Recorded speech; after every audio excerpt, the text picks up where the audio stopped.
Olá, amigos e amigas. Muito obrigado por acessar o canal Ramilfo Ensina. Então, nessa parte, nós vamos concluir a aula, a segunda parte, do Gênesis, capítulo 28 até o 33. Ao fazer esse estudo, eu identifiquei uma doutrina, um princípio que eu gostaria de focar nele nessa aula. Vamos ver o que nós conseguimos aprender no restante dessa aula.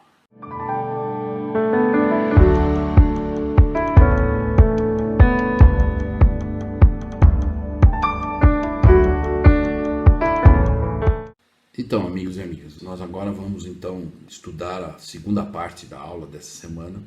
E eu gostaria de apenas explicar que, embora a designação de estudo do capítulo 28 até o 33, estudando aqui eu pude, na verdade, identificar e selecionar, e eu reservei uma parte desse estudo para poder então compartilhar com vocês. Mas nessa segunda parte não daria, como nós vimos só a primeira parte da aula, nós ficamos no capítulo 28, que falou sobre a visão, na verdade o sonho que Jacó teve daquela escada, né?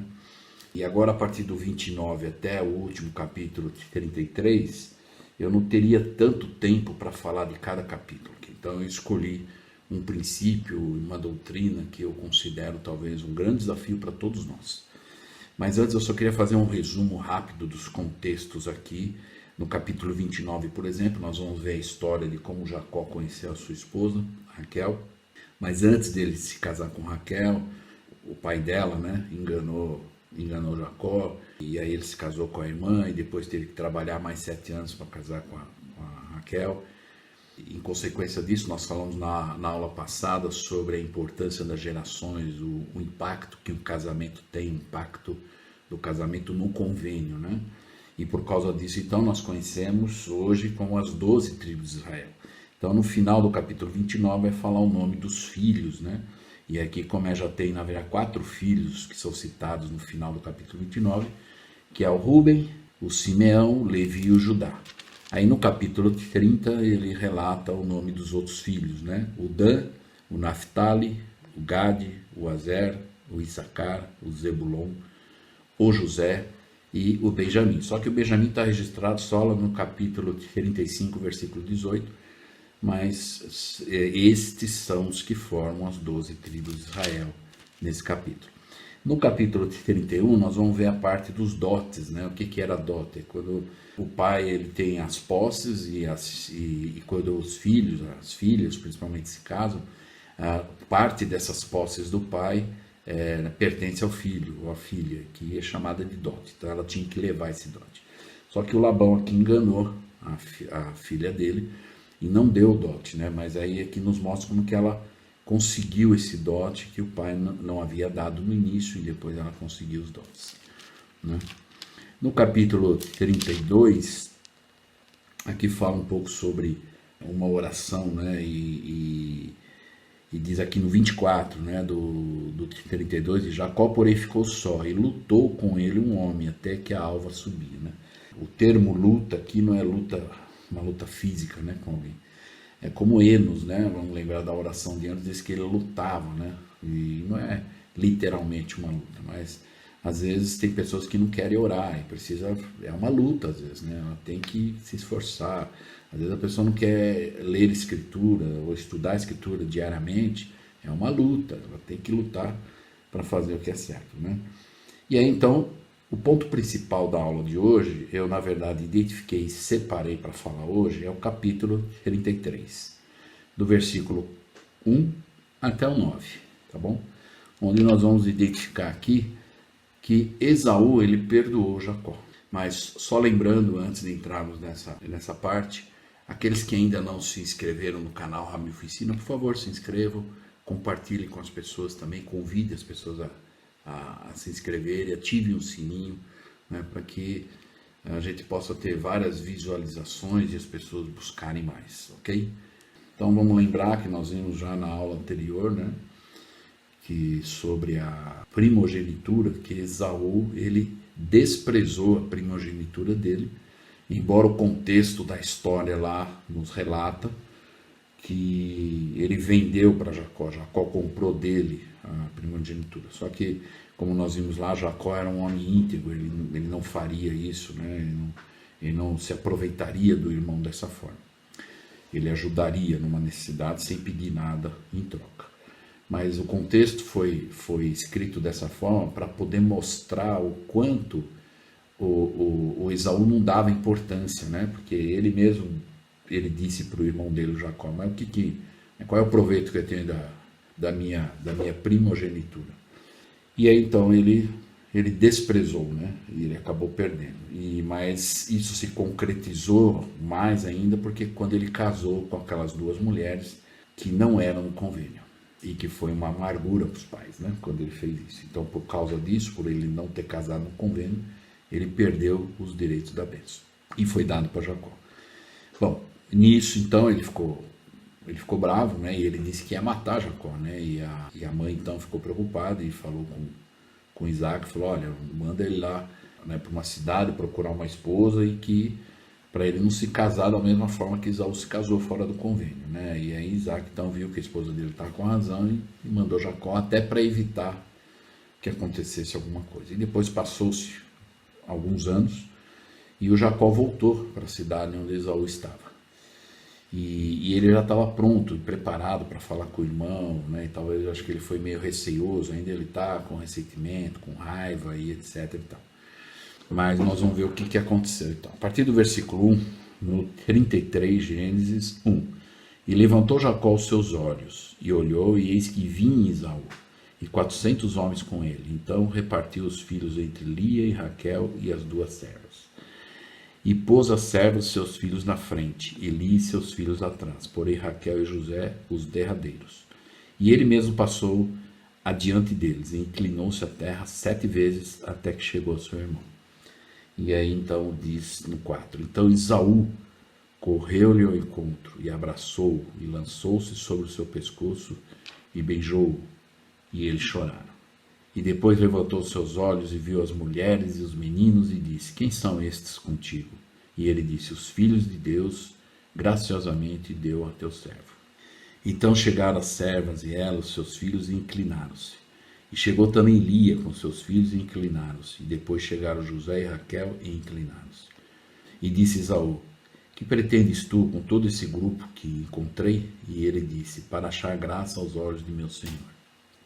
E no 9 ele diz, mas Esaú disse, eu tenho bastante, meu irmão, seja para ti o que tens.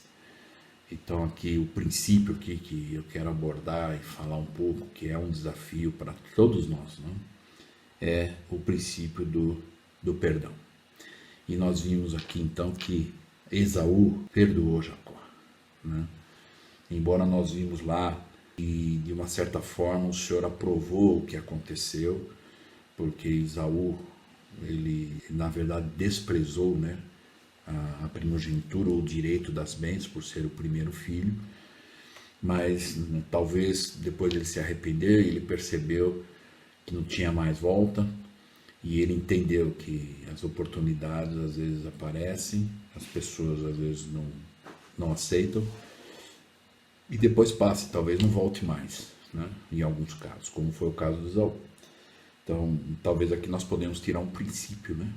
Às vezes algumas coisas acontecem na nossa vida e nós rejeitamos, ou desprezamos, ou negamos, ou dizemos que não vamos aqui, ou fazer isso ou aquilo. Então, pode ser que não tenhamos novamente o mesmo privilégio. Mas na seção número 64, então, que é uma das melhores definições que nós podemos encontrar sobre o perdão, ou a maneira que o Senhor, ele ensina, né, como devemos fazer, na seção 64, versículo 9 a 11, o Senhor diz, portanto digo-vos que vos deveis perdoar uns aos outros, pois aquele que não perdoa seu irmão suas ofensas está em condenação diante do Senhor, pois nele permanece o pecado maior. Então quem não perdoa, o pecado maior cai sobre a pessoa que não cede ou não perdoa. No 10 ele diz, eu, Senhor, perdoarei a quem desejo perdoar, mas de vós é exigido que perdoeis a todos os homens. Eu já vou falar um pouco sobre algo que às vezes as pessoas falam, e que é importante nós entendermos isso, né, do perdão, e algumas pessoas às vezes de uma certa forma ensinam de forma equivocada. Então nós vamos hoje raciocinar um pouco e entender melhor esse padrão, né, de um perdão. e deveis dizer em vosso coração. Então o Senhor está dizendo que nós temos que ter na nossa mente e no nosso coração, perdoando a pessoa, e diz assim, que julgue Deus entre mim e ti, e te recompense de acordo com os teus feitos. Ou seja, entregando nas mãos do Senhor. O Eldemário Geromini foi um dos membros do Coro dos 12 e também da primeira presidência, alguns anos atrás. Ele disse o seguinte numa conferência geral acerca da importância de perdoarmos os outros. Aí ele falou sobre o presidente Brigham Young e algo que o presidente Brigham Young ensinou. Conta-se que o presidente Brigham Young disse que quem se ofende quando não há intenção de ofender é um tolo. E aquele que se ofende quando a ofensa é intencional é geralmente um tolo também. Então foi explicado que existem duas ações possíveis quando alguém é picado por uma cobra venenosa. A pessoa pode, por raiva, medo ou vingança, perseguir um animal e matá-lo, ou apressar-se a retirar o veneno do organismo. Se escolhermos a segunda opção, provavelmente sobreviveremos. Mas se tentarmos seguir a primeira, talvez não vivamos o suficiente para matar o animal. Então, que nós possamos realmente pensar sobre isso. Às vezes, algumas pessoas, infelizmente, fazem de propósito, intencional, mas algumas aulas anteriores nós falamos que um dos princípios que pode nos ajudar muito é nos fazermos de surdo, né? Então, em algumas situações nós temos que nos fazer de surdo, né? E eu gosto muito dessa frase que diz: perdoar de verdade é não criar na mente uma planilha Excel com nome, data e grau da vingança.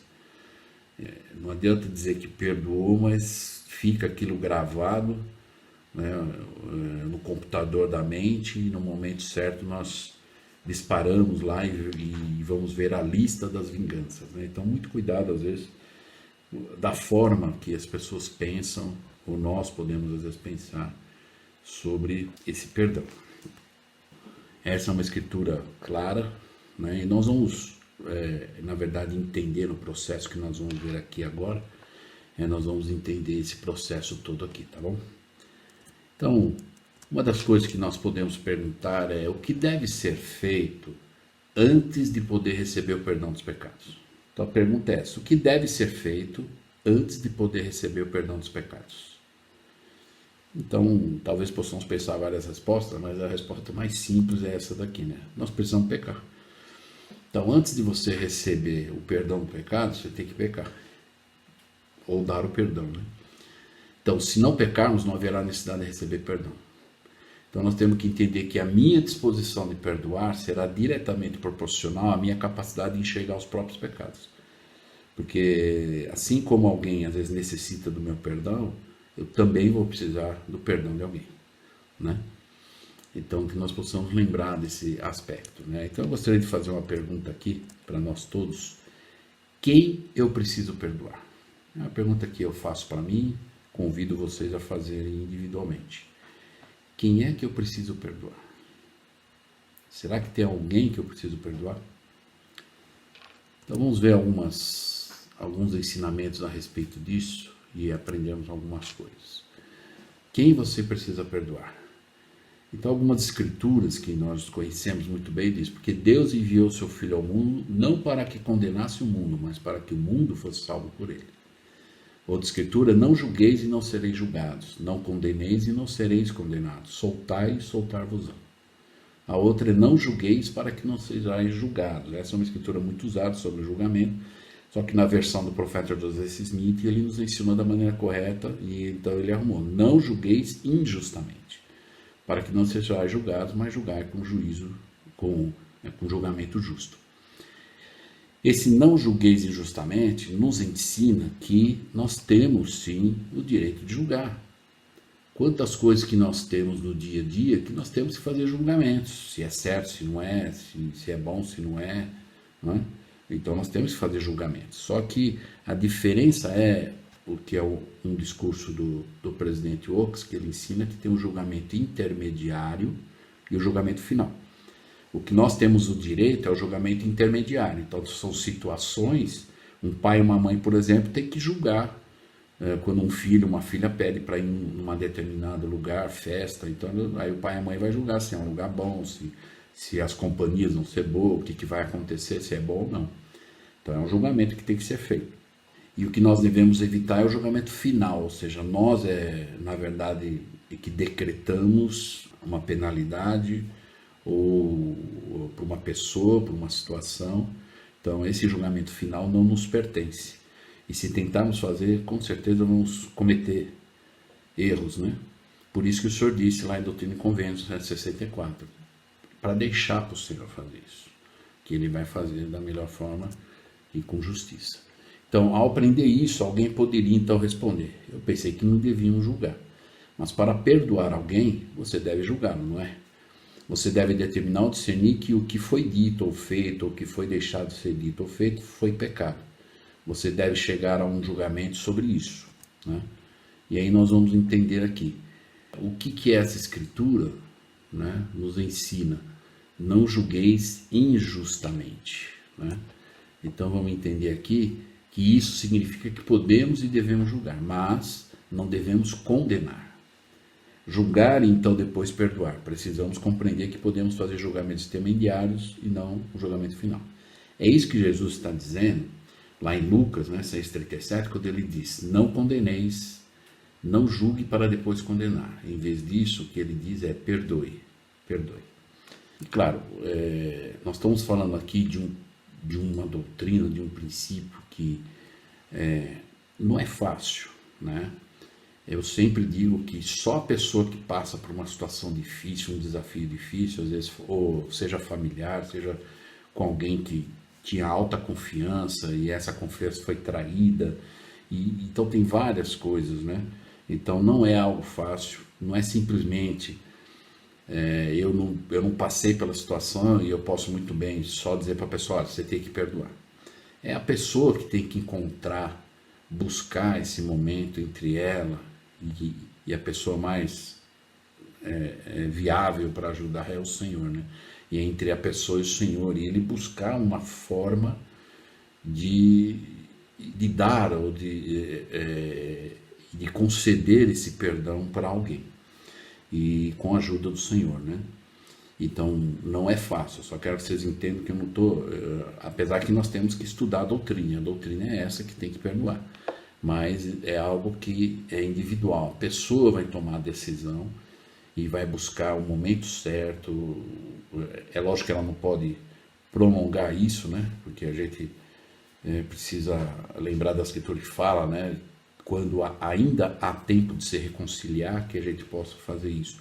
Porque talvez chegue um momento que ou eu ou a pessoa morre e aí não tem mais esse tempo de se reconciliar. Mas é a pessoa que vai procurar esse momento e como vai fazer isso.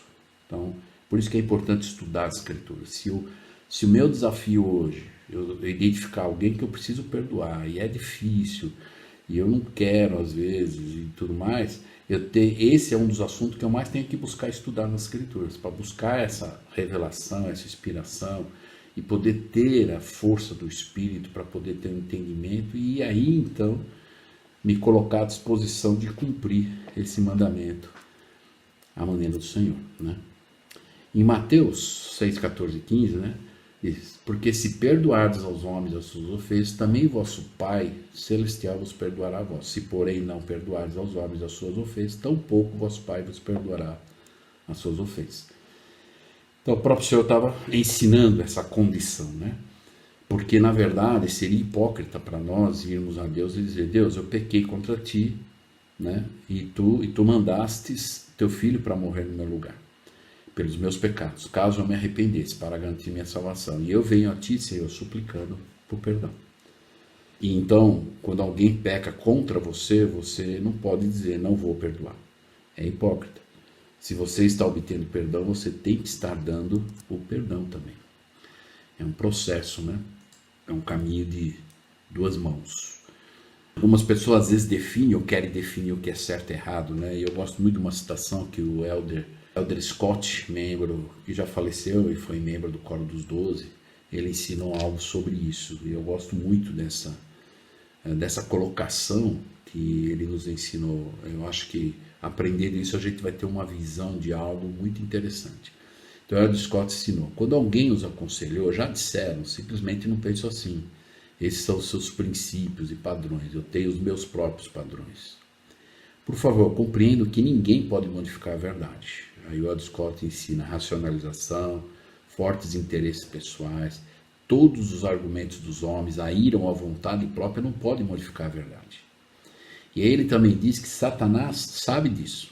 Assim ele tenta criar uma atmosfera em que as pessoas começam a inconscientemente sentir que não apenas podem decidir o que fazer, mas também determinar o que é certo a fazer. Satanás tenta persuadir-nos a vivermos afastados da verdade, racionalizando nossas ações como se fosse um direito de escolha. Agora, olha esse ponto que o Aldous Scott ensina. Nosso Pai Eterno, porém, definiu a verdade e estabeleceu o que é certo e o que é errado antes da criação dessa terra.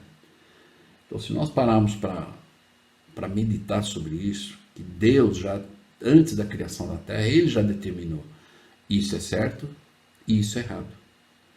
Então nós não temos esse direito de dizer, não, isso é certo e isso é errado. Deus já determinou. Por isso que nós temos que conhecer a vontade dele através das escrituras e dos profetas. E ele diz lá, fixou também as consequências da obediência e da desobediência a essas verdades. Ele defendeu o direito de escolhermos, como nós falamos no início do curso, da liberdade de escolha, ou livre-arbítrio, né? O nosso caminho da vida, para que crescêssemos, nos desenvolvêssemos e fôssemos felizes. Não temos, no entanto, o direito de escolher as consequências de nossas ações, como nós aprendemos, né? Por favor, compreendo que ninguém tem o privilégio de decidir o que é certo. Deus reservou essa prerrogativa para si próprio. Então ele já determinou o que é certo e o que é errado. É prerrogativa de Deus. Agora, eu preciso conhecer o que é certo e errado e escolher o caminho que eu quero tomar. O nosso arbítrio nos permite escolher caminhos alternativos, mas estamos presos às consequências decretadas por Deus. Mais tarde, dependendo da nossa escolha, se não gostarmos do lugar aonde nos conduz esse caminho, a única saída será o arrependimento. Ainda bem que tem a doutrina do arrependimento, né? Se identificarmos que estamos num caminho desalinhado e totalmente diferente, tudo. Então é por isso que hoje as pessoas falam que somos diferentes. E é algo bom. Porque se as pessoas começarem a dizer que nós somos iguais a elas, alguma coisa está errada. Porque hoje nós estamos vendo como o mundo está, a direção que o mundo está tomando é totalmente ao inverso do Evangelho, dos princípios e do caminho que o Senhor espera de cada um de nós. Então, muito cuidado. Isso é talvez uma forma de nós avaliarmos onde eu estou, né? Se eu estou no caminho certo, se eu tenho... É como o marinheiro, né? O marinheiro, quando cai aquela grande tempestade, e aí a tempestade passa, a primeira coisa que o marinheiro faz, ele vai olhar a longitude e a latitude, de onde ele está, se ele está muito fora, né, como que ele faz para voltar para o caminho que estava, porque a tempestade às vezes tirou ele fora do caminho, e a vida é assim. Então às vezes nós vamos estar na vida com uma grande tempestade, então na hora que tiver tudo calmo, voltar novamente para as escrituras, para as palavras dos profetas, e aí olharmos a longitude e a latitude espiritual de onde estamos, se nos desalinhamos ou estamos nos desalinhando demais, e como que eu faço para ajustar tudo isso e voltar novamente ao caminho certo, né? Então, além disso, podemos julgar um ao outro e dizer, sabe de uma coisa? Isso é errado, é inaceitável, é pecaminoso. Eu te amo e não estou tentando ser idiota sobre isso, mas estou aqui para ajudar. E então perdoar. Isso não quer dizer que quando você perdoa, é como se apagasse o erro da pessoa. Não, não é. Então, o que Jesus está condenando é ir do julgar para o condenar. Ele está condenando o ato de condenar. E o que ele encoraja é ir do julgar para o perdoar. Então é algo que nós precisamos entender nesse processo. Talvez algumas pessoas vão dizer, vão entrar em conflito emocional com isso, né? Porque alguns vão dizer, o que eles fizeram foi errado e nunca pediram desculpa. Como posso perdoá-los? Então, como eu disse aqui no início, não é fácil, né?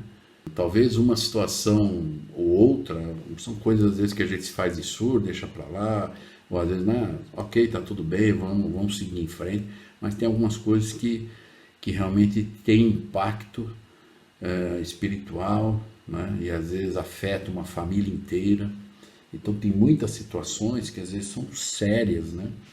Mas ainda assim o mandamento ele está em vigor, mesmo nessas situações. Por isso que a pessoa individualmente é que tem que buscar, né? Se esse é o maior desafio de alguém, eu não consigo perdoar isso, mergulha nas escrituras sobre o assunto, vai no guia do estudo, procura todas as escrituras, discursos de conferências sobre perdão, e eu tenho certeza que o Espírito vai tocar e vamos ter um entendimento melhor e vamos ver a forma melhor para resolvermos isso e no final realmente perdoarmos de verdade, né? Então, o coração de alguns poderia estar pensando, talvez eu perdoe, se ele se arrepender e pedir perdão. Mas é ele que precisa dar o primeiro passo. Então, o impacto da última frase que nós vimos aqui, em Doutrina e Comércio 64, 9, quando o Senhor disse lá, e pois nele permanece o pecado maior. E se você espera e diz, eu só vou perdoar se a pessoa vier pedir perdão. Se ela vier de joelho, se ela, né? E aí então a Escritura diz que o pecado maior permanece em mim se eu agir dessa forma. Talvez alguém possa dizer, o quê? Quer dizer que preciso perdoar mesmo que meu inimigo permaneça frio, indiferente e cruel? Então, de acordo com a vontade do Senhor, que nós vimos aqui, não resta dúvida que a Escritura está ensinando que é isso mesmo. Então é algo que nós temos que nos preparar, buscar isso, né? Talvez é difícil sozinho fazer, por isso que nós temos que nos ajoelhar, expor a situação, apesar que Deus já sabe, mas nós temos que dizer a Deus, olha, eu vou fazer, é difícil, me ajuda, e vai acontecer. Então, portanto, um erro comum é achar que o ofensor deve desculpar-se e humilhar-se até o pó antes de receber o perdão. E é claro que a pessoa que fez o mal deve reparar totalmente o erro, mas a pessoa ofendida deve perdoar o agressor, seja qual for a atitude dele.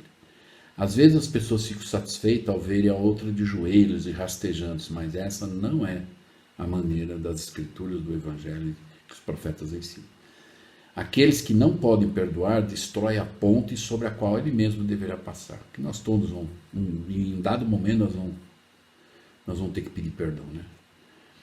Por isso o Senhor ensinou claramente, pois eis que se um homem, sendo mau, oferece uma dádiva, ele o faz de má vontade. Portanto, será considerado como se tivesse retido a dádiva. Consequentemente, é considerado mau perante Deus.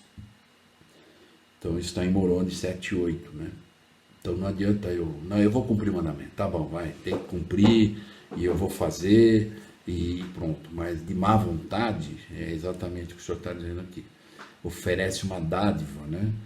E de má vontade é considerado como se não tivesse ou não houve efeito, né? E na verdade, então, essa frase final é: para medir um homem, Deus passa a fita métrica espiritual ao redor do seu coração e não da cabeça.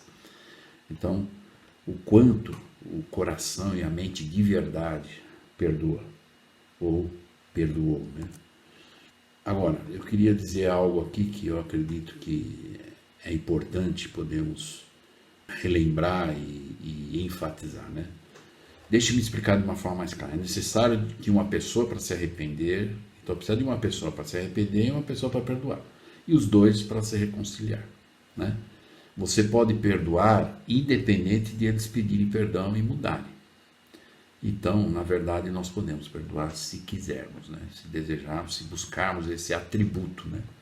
Cristo fez isso, né? Foi o maior exemplo disso. Agora, eu queria explicar algumas coisas aqui para nós podermos entender que às vezes as pessoas confundem muito, né? E eu quero então dizer para vocês o que você não está fazendo se você perdoar. Então você fala, bom, se eu perdoar, o que é que eu não estou fazendo? Então, quando você perdoa uma pessoa, você não está aprovando o erro da pessoa, certo? Então, nós temos que ter essa visão. Outra coisa é que quando você perdoa, você não está aprovando os seus atos inaceitáveis. Quando você perdoa a pessoa, você não está dizendo, bom, para mim é certo o que você fez ou deixou de fazer. Você não está dizendo isso, você está dizendo justamente o contrário. O que você fez é errado, o que você deixou de fazer é errado. E eu escolho te perdoar. Quando você perdoa, também não é negar, não aconteceu nada, nem sei do que você está falando, nem me lembro disso. Perdão não é negar que o pecado aconteceu. Perdão não é diminuir a gravidade do pecado. Não tem importância, pois ninguém é perfeito, ou dizer, na verdade, isso nem me afetou, né, ou me incomodou. Ok? Quando você perdoa, né, isso tem tanta importância que Jesus morreu por nossa causa, sua causa, né, ou por causa do pecado. Então, é sim algo importante. Não é ignorar o pecado. Perdoar não é ignorar o pecado. Você pode perdoar alguém, ainda chamar a polícia para prender se a pessoa cometeu um crime. Né? Que a justiça ou a lei existe e deve ser usada também. Aí, a pessoa que recebeu, de repente você perdoa, mas ao mesmo tempo você vai lançar a lei contra ela ou a justiça contra ela. E talvez essa pessoa vai poder dizer, bom, eu pensei que você tinha me perdoado. Pode alegar o penitente. E você responderá, eu perdoei, sem amargura e sem raiva, mas você cometeu um crime. Então isso é justiça. E eu te amo e eu te perdoo. Jesus morreu por você e ele pode te perdoar. Mas não é porque eu te perdoei que significa que isso nunca aconteceu. Precisamos compreender a abundância do perdão e perdoar. E com essa explicação, talvez eu acredito que nós vamos ter uma visão mais ampliada. E quase já para encerrar, tem algo interessante que nós podemos ver aqui também. Para que você possa julgá-los e perdoá-los, deixando isso sob o seu cuidado, e deixar essas pessoas para Deus, que no final ele irá julgá-los, e se não se arrepender, ele irá condená-los. Como diz a seção 64:11, quando o Senhor diz lá, para nós deixarmos o Senhor julgar entre ele e eu. E como ele diz aqui, deveis dizer em vosso coração. Quando ele fala dizer em vosso coração, que é algo sincero, é real, não é de boca para fora, é dizer, não, que o Senhor cuide de você, eu te perdoo. Que julgue Deus entre mim e ti e te recompense de acordo com os teus feitos. Todavia os homens tendem a não querer reservar o julgamento para o Senhor, temendo que talvez ele seja misericordioso demais e menos severo do que deveria ser no caso que nós acreditamos que fomos ofendidos ou traídos e etc. Mas tem uma escritura que eu gosto muito, que está registrada em Alma 42, e nós vamos entender bem esse princípio, né? Às vezes quando algumas pessoas pensam que Deus, ele diz, não, eu não vou deixar na mão de Deus, porque Deus é muito misericordioso, né?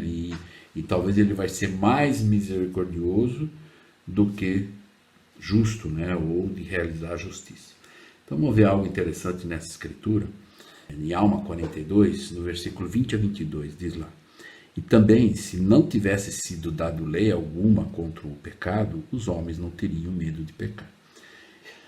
Então imagine, se não existisse a lei, Deus não poderia julgar ninguém, né? Porque se não tem lei, não tem erro, não tem o pecado, né? Mas por isso que tem a lei de Deus, e aqui na terra, né, nós temos a lei dos homens, né? No 21 ele diz, e se não tivesse sido dada a lei, que poderia a justiça ou mesmo a misericórdia fazer se os homens pecassem, uma vez que não teria o direito sobre a criatura? Porque não tem lei, então não tem como nem a justiça nem a misericórdia fazer alguma coisa. No 22 então é a chave. Mas foi dada uma lei e fixado um castigo ou uma pena, né? E concedido um arrependimento. Arrependimento esse que é reclamado pela misericórdia. Então, a misericórdia tem tudo a ver, é aquela balança da justiça e da misericórdia. Então, a misericórdia é o arrependimento. É o seio então, né? Uma das coisas que a gente faz quando estuda as escrituras, a gente sempre vai... Às vezes algumas escrituras vão ter a palavra se... vou dar um exemplo. Se obedecerem os mandamentos, então sereis abençoados, né? Então é o sei ou então, se você fizer a condição. Às vezes alguma escritura não vai estar o sei então, mas você estudando a escritura, você pode colocar na mente onde entra o se, ou seja, a minha parte, e onde entra a bênção, ou a condição, se eu cumprir, eu vou receber. Então aqui diz se eu me arrepender, a misericórdia vai poder me cobrir. Se eu não me arrepender, eu não tenho esse direito. Aí diz lá, arrependimento esse que é reclamado pela misericórdia. Do contrário, a justiça reclama a criatura e executa a lei. E a lei inflige o castigo. Né? Então a balança da justiça e da misericórdia é essa. Então, de qualquer forma, a justiça vai nos pegar. E ela vai dizer para o Senhor, Senhor, ele não está totalmente perfeito para... Né? Mas o Senhor sabe se cada um de nós nos arrependemos sinceramente. E ele vai dizer para a justiça, olha, ele se arrependeu e eu aceitei. A misericórdia cobriu ele. E a justiça não vai poder dizer nada. Ela vai dizer, ok, o Senhor que morreu por ele. Né? E talvez algumas pessoas, até ele confirma aqui nas palavras, dizendo, e se assim não fosse, as obras da justiça seriam destruídas. Quer dizer, se o Senhor ele dissesse que aceitou o arrependimento de alguém, que a misericórdia pôde cobrir ele, e a justiça aceitou, né? E se não fosse da maneira correta ou justa, né? Aí é o que diz aqui, a justiça seria destruída. E aí Deus deixaria de ser Deus. Então, essa é a única igreja que ousadamente ensina isso, que Deus ele deixa de ser Deus se ele não cumprir isso. Encerrando no versículo 25, ele diz lá, acaso supôs que a misericórdia possa roubar a justiça? Então, talvez alguém na balança lá vai achar que Deus vai ser mais misericordioso do que justo? Não. Então é o que ele está dizendo, acaso supôs que a misericórdia vai roubar a justiça, ou vai enganar? Não vai. E aí ele confirma, afirmo-te que não, de modo algum. E aí ele repete novamente, se assim fosse, Deus deixaria de ser Deus. Então, talvez esse sentimento de que algumas pessoas tenham, mas se eu deixar para Deus julgar, talvez o julgamento não vai ser tão justo, né? Mas se não for, Deus deixa de ser Deus. E claro que não vai, ele nos conhece e ele vai fazer o julgamento que deve ser feito e da maneira, né? Agora, algumas pessoas não conseguem ou não querem perdoar, esquecer as transgressões alheias, mas vão ao outro extremo e procuram vingar-se do suposto transgressor. Na igreja, ao informar, agora é importante isso, às vezes na igreja nós às vezes vemos alguém, né, um transgressor, e temos que às vezes falar com os líderes da igreja, né? Então ele diz aqui, na igreja, ao informar devidamente as transgressões conhecidas às autoridades eclesiásticas competentes da igreja, a pessoa deve parar de preocupar-se com o caso e deixar a responsabilidade para os líderes da igreja. Então, se você às vezes sabe de uma coisa e comunicou os líderes da igreja, esquece o assunto, está na mão de quem tem as chaves para resolver. Agora, se esses líderes tolerarem o pecado, não fizerem nada ou não fizerem da maneira correta, né, do pecado do seu rebanho, é uma enorme responsabilidade e eles vão prestar conta disso. Então, fica tranquilo. Você fez a tua parte, comunicou os líderes e se os líderes não fizeram nada, eles vão responder. Talvez o penitente se arrependa e Deus vai perdoá-lo, talvez não, e Deus vai cuidar do assunto com sua justiça plena e perfeita. Precisamos compreender que isso é negócio de Deus, pois nosso coração tem amargura, nosso coração tem hipocrisia. Se não perdoamos de verdade, como as Escrituras ensinam, assim como Deus e Cristo perdoaram todos nós, então devemos perdoar todas as pessoas também. É uma mão de duas vias, né? Que nós temos que também fazer isso. Vamos lembrar que talvez Pedro tivesse conhecido pessoas que continuavam a prejudicá-lo e disse ao Senhor, Senhor, até quantas vezes pecará meu irmão contra mim e eu tenho que perdoar ele? E o Senhor respondeu para ele, não te digo que até 7, mas até 70 vezes 7. Eu já ouvi certa vez uma visão que eu achei interessante, na verdade, se fizer a conta, né, 70 vezes 7, então nós vamos perceber que é mais de 400 vezes, só que diz o mesmo pecado, né? Então, haja paciência, por isso que o perdão é um dos atributos que nós temos que buscar ter, que não é fácil. Então nós temos que fazer essa pergunta, quem você precisa perdoar? O que foi que essa pessoa disse, ou fez, ou deixou de fazer? Então, eu não tenho ilusão que isso seja fácil, simples. Eu sei como lido na igreja, eu passei por várias experiências, pessoas, e como esse momento é difícil e doloroso para algumas pessoas. Perdoar, agora nós temos que entender isso, perdoar não é um ato de fraqueza. Por quê? Porque Deus perdoa também, então não é ato de fraqueza. Perdoar é o exercício de poder em sua maior grandeza. O perdão é um sinal de controle e equilíbrio diante do caos e da injustiça do mundo. Lembrando sempre que tem o sentimento, o autodomínio e a ação. Às vezes temos o sentimento e a ação, mas se tivermos o autocontrole ou a disposição de realmente dominar os apetites e paixões, nós às vezes não vamos agir de forma errada. É algo difícil? Certamente. O Senhor nunca prometeu um caminho fácil. O evangelho simples, padrões baixos ou normas cômodas. O preço é elevado, mas o que alcançamos de bom vale todo esforço. O próprio Senhor deu a outra face. Ele permitiu que esbofeteasse, espancasse eles, e ele não se opôs a isso. Sofreu toda sorte de tratamento indigno e ainda assim não emitiu uma única palavra de condenação. A pergunta que fez a todos nós foi: portanto, que tipo de homens deverei ser? E ele disse: deverei ser como eu sou. Encerrando, então, eu gostaria de citar aqui o presidente Abraham Lincoln, que foi um dos maiores estadistas no mundo, né? E Abraham Lincoln compreendia o verdadeiro significado da misericórdia.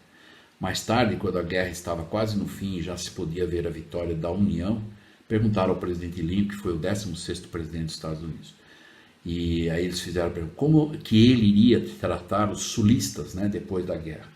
E o presidente Abraham Lincoln respondeu, como se eles nunca tivessem se separado da União. E aí a pessoa que estava fazendo a entrevista, ele protestou e disse, mas senhor presidente, não devemos destruir os nossos inimigos? E o presidente Abraham Lincoln então deu essa resposta, não destruímos os inimigos quando transformamos eles em amigos? Então essa é uma visão que nós podemos ter também. Finalizando, o que estamos aprendendo é um princípio, o Espírito Santo vai dar um nome, vai dar um rosto para aqueles que sinceramente decidirem perdoar alguém. Talvez alguém que você esteja resistindo e lutando por muito tempo e pensando, não posso continuar assim. Mas vamos sentar um pouco e permitir que o Espírito nos dê esse nome, esse rosto, né? E aquele que se nega a perdoar precisa pensar na seguinte pergunta: meu orgulho é mais importante que minha paz? Aqueles que dizem que perdoam, mas não podem esquecer, simplesmente enterram a machadinha, deixando o cabo de fora para usá-la na próxima vez. Então eu gostaria de encerrar lembrando e resumindo, temos que nos esforçar para buscarmos a natureza celestial do perdão. O perdão é uma oposição ao padrão de reação destrutiva que há nos relacionamentos pessoais e humanos. Aqueles que concedem o perdão e aquele que recebe o perdão são abençoados com o sentimento mental do alívio e da paz, que é a cura e a restauração dos sentimentos mais nobres da humanidade. O perdão adoça a vida azeda e a torna feliz. O perdão faz uma faxina na alma, encardida pela sujeira da mágoa. O perdão perfuma o coração com a fragrância vinda do céu e fabricada à base da misericórdia. Então, encerrando, a pergunta é: quem eu preciso perdoar? E a maneira do Senhor.